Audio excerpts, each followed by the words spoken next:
Bio Daily Show. I'm here with Candida Fratazzi. She's an immunologist, MD. And tell us what you do in the Cambridge area.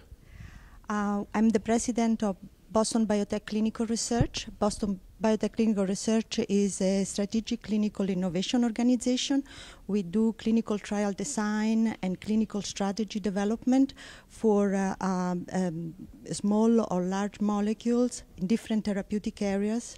I'm an immunologist by training, so definitely I'm anti-inflammation, but also rare diseases and genetic diseases are a good model to use for the development of clinical trials and how to implement and how to improve so that the clinical trial will become more efficient. So describe for me how clinical trials would be different for these either rare diseases or immunological diseases or diseases that use systems biology.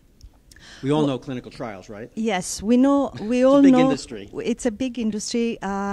Clinical trials have been focusing historically on the blockbusters. So we have all the cardiovascular example, and as we move towards personalized medicine, and as I like to say, trying to stratify the patients so that we can group the patients in subgroup, we can really make the link between the patient, the treatment, and the disease at the right stage.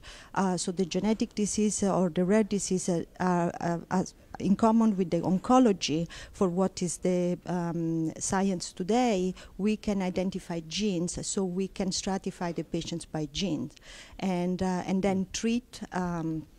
Identify a treatment that would act on that specific patient population. Now, I am just thinking right now of maybe one real advantage by really knowing the patient that well. These trials would potentially need much smaller sample size. Is that correct? That's a very good point. Is it true, though? It is true. It is true because, of course, the background noise for everybody has been in the lab. We know that the background noise is a problem. So as much as we keep the background noise low, we can reduce the patient number, and that would have a big benefit from a cost point of view.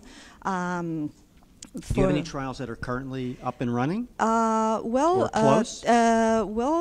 have a lot of. I'm working with different clients. Unfortunately, I can't mention anything specifically. Right.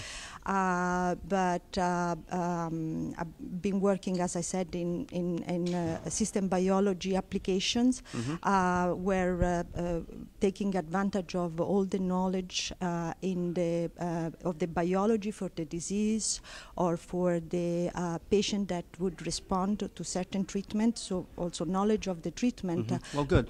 So we are looking forward to seeing these unique and specialized clinical trials when they come out. So thank you very much. Thank you. This is Dan Terrace at the Bio International Convention.